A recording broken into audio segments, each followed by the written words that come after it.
Bueno, pues cuando uno quiere elevar su vida es cuando encuentra a nuestro Elohim, porque esto lo han venido haciendo siempre. Moisés, por ejemplo, tenía que subir al monte. Todos los hijos de Elohim que se han querido encontrar con Elohim han tenido que ascender para que el Eterno a su vez descienda a ellos y haya un encuentro con Elohim y con la voluntad de Elohim. Entonces esto ha sido siempre así. Para hallar a Elohim ha habido que elevar la vida, ¿no? Y yo voy a hablar de cómo yo hallé a Elohim y en el día que elevé mi vida y pude encontrar a Elohim. Y primero lo que voy a referir es los elementos de elevación, los elementos que me ayudaron a elevarme. Uno no puede tomar impulso del aire o intentar caminar en el aire, no se puede. Entonces siempre uno tiene que partir de una base terrena, ¿no?, para hallar a Elohim. Y en mi caso pues fue que pues asistí a una iglesia y había un coro interracial de niños. Y como ese siempre fue mi ideal desde niño, pues con 21 años, el 21 de noviembre de 1999, asistí a esa iglesia y pude hallar a Elohim en esos niños. De esos niños seguro que salieron delincuentes, gente que me consta que pegó tiros en los feriados y todo eso. Bueno, pero ese no es el punto es que yo elevé mi vida con eso, y eso me ayudó a elevar mi vida y a encontrarme ese día con Elohim. Y también luego, cuando predicó el anciano de la iglesia, el padre del pastor a cargo, pues se puso a lloriquear predicando, y aquello también impactó mi vida. Entonces eso lo utilicé yo para ir hacia arriba, para ascender, para tomar impulso y ascender, elevar mi vida y encontrarme con Elohim en aquel día. Encaramarme. Y el acto de elevación que tuve para elevarme fue que acaricié la madera del banco que tenía delante.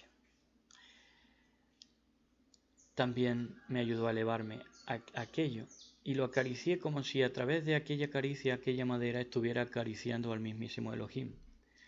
Muchos años después hemos comprendido que Elohim es creador y creación, y que nada desentonó en aquel encuentro.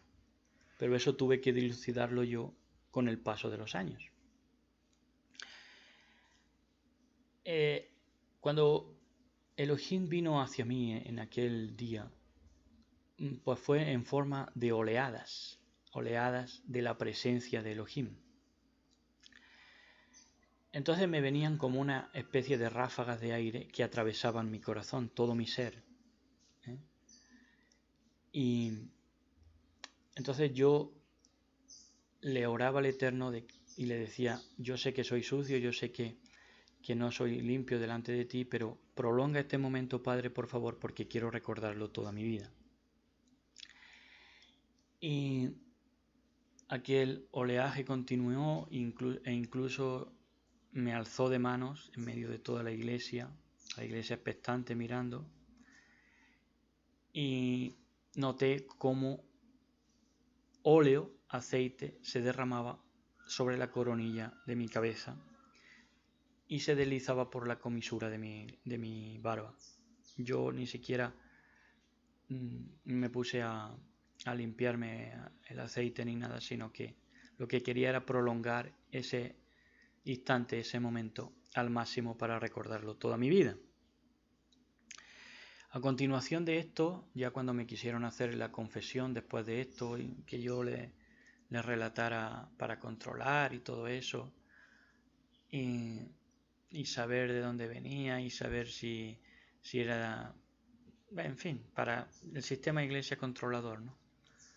Pues ya nos pusimos a orar cada uno en la banqueta después y Elohim me agarra de la mano y me quiere sacar de esa iglesia.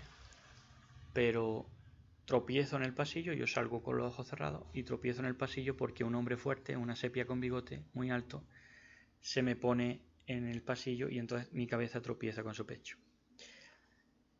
Pero se me quería sacar porque Elohim solo quiso utilizar aquellos elementos para elevar mi vida, que yo me encontrara con él y a continuación largarme de la iglesia. Entonces toda aquella experiencia y aquella unción de lo alto tuve que guardarla en mi lev, en mi corazón, porque nadie en la iglesia quiso hablar de ello. Y principalmente la familia pastoral, porque temían mi liderazgo. Cuando yo, pues, como todo el cristianismo entero, pues todavía estaba en pañales, ¿no? Y yo mi familia era cristiana de toda la vida. Yo desde los 8 o 10 años ya estaba leyendo la escritura y orando, aunque tuve un alejamiento también porque vi incoherencia entre ese Elohim interracial y puro amor en el que yo creía y el Dios de mis padres. Pero el punto es que ahí, en esa iglesia, pude al fin verlo en aquellos niños y pude elevar mi vida para hallarle. Circulaba la leyenda en aquella iglesia del supuesto bautismo en fuego del pastor, de aquel pastor, pero el punto es que ellos se quedaron como familia pastoral porque el misionero que les predicó, un argentino, no encontró más iglesia ni más familia que le acogiera, solamente los gitanos y ellos.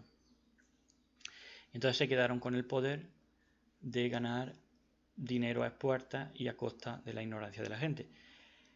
Y tanto interés tenían en las cosas de Dios, entre comillas, para que vean que lo que les interesaba no eran las cosas de Elohim. Pues un día me pongo a conversar en un día que fuimos de campo con el hijo de este pastor a cargo y le digo que si iba a seguir los pasos de su padre y me dice que sí, que iba a arreglar televisores. Esa es la vivencia de evangelio que tenía esta familia, porque su padre se dedicaba a arreglar televisores y pensó que yo me refería a eso, cuando yo lo que me refería, por supuesto, era si iba a ser predicador igual que su padre. Pues esta manera de entender tenían.